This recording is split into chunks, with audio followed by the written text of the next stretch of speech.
What's up, everybody? This is Jeff from the Overwatch team. We are super excited to be back with another developer update, but even more than the developer update, we're excited that beta is back.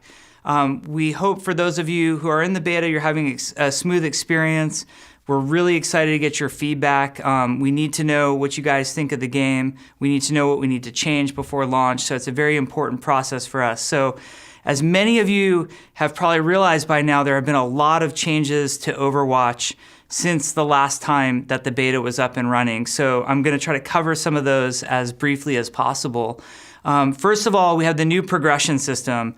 And I think there's a lot about the progression system already out there. We have a really in-depth blog post that you guys can read to get all of the details.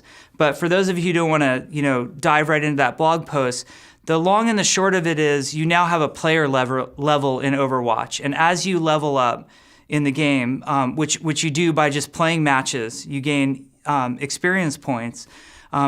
When you achieve those new levels, you will be rewarded with a loot box. And in those loot boxes, there can be all sorts of different random rewards, and they're all cosmetic. None of them are gameplay affecting, but we think that there's some really cool ones in there. There's skins. There's emotes for the characters, there's new voice lines, there's sprays so you can put emblems up in the play space for people to see. There's new avatars for you. There's what we call highlight intros. So if you get a play of the game, your character will do this really amazing animation, and I think it looks pretty amazing. So hopefully you guys like that content.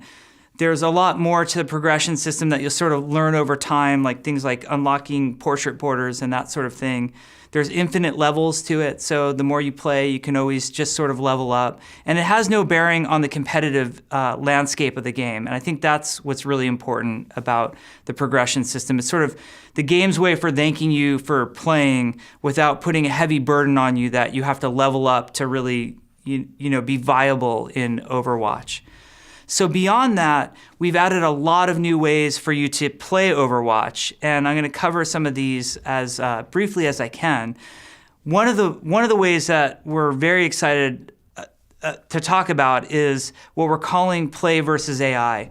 And really the inspiration from this comes for us from Heroes of the Storm. So Heroes of the Storm, as all of you Heroes players out there know, has a version of the game where you can just play in a competitive match cooperatively with other players, but against AI. And for a lot of us, there's a lot of pressure just diving into a 6v6 competitive match against other players. We feel like, we have to be on our best. We don't want to let our team down. But for whatever reason, it's more comfortable to play against the AI. And also the AI can be a little bit easier sometimes than other players as well. So we've put a new mode in. When you click on the play button, you now get options. There's quick play, which you guys are all used to, and now there is play versus AI, which will queue you up with a group of 6 to play against 6 AI opponents. The really cool part about this as well is that you can earn levels and loot boxes through doing this. So it's a great sort of introduction to the game. If you're learning a new hero, you're not feeling entirely comfortable with a new play style, or you just came off of a long break from Overwatch, you can always come back and just play versus AI. So that's going to be in there for you.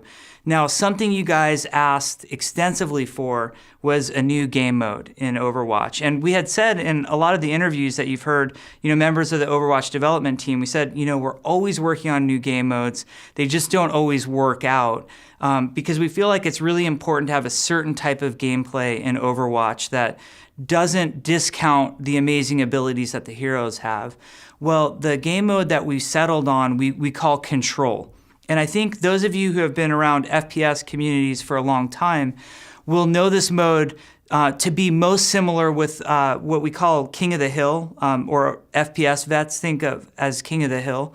And the way that this mode works is there are 3 different points on each of these maps, the control maps that we have. When your team captures a point, you're accruing progress towards victory on that point. Once you've captured that point, you don't need to stay on it. So if you want to put up a front or go send your tracer to harass up against the enemy front lines, you can do that. You don't need to just sit in one spot on a control map. if your team wins the first 2 points, the map is over and you've won the whole game. If your team wins the first point and your enemies win the second point, then it goes to a whole third new point in the map. So it's kind of the tiebreaker point. That's the new game mode, and in this beta patch, you'll see 2 brand new maps that are a lot of fun. We've been playing them now for months. One is Nepal, which takes place in the beautiful Himalaya mountains. And this is the area where Zenyatta is from. So there's a lot of cool little lore Easter eggs in here. For example, the room where Genji stayed with Zenyatta is in this space. And then the other map is called the Lijiang Tower. And this is a amazing skyscraper in China. And it's one of our most beautiful futuristic maps. So we think you guys will have a lot of fun playing in the new game mode and the new maps. Now, beyond that, we were reading a lot of your guys' comments and listening to a lot of feedback from players in the beta. And there was a request, hey, we want more game modes. So obviously we've got Control coming, but a lot of times when the request would come through for a new game mode, it would be the type of thing like, hey, it would be cool, like a cool game mode would be only Hanzos versus Genjis, or a cool game mode would be that you can't have 2 of any of the same hero. And there's sort of a semantics issue going on here, because I don't really think of those necessarily as complete separate game modes, but just fun rule sets to play with. So we did a lot of talking on the development team, and we decided to really change the private game feature. In fact, we renamed it to Custom Game, which is more in line with games like, StarCraft and Heroes of the Storm. And we really started to blow out the number of rule options that you have to create your own custom game. You're gonna find some really fun stuff in there. So let's say you only wanted 2 heroes of each role maximum on each team, you can do that. Or if you've decided that Junkrat is overpowered and doesn't belong in the game, you can make a custom game with no Junkrats. Or you're having a really competitive match and you find skins distracting. Well, you can make a custom game that disables skins. There's also some fun, embrace your inner game designer features in there as well.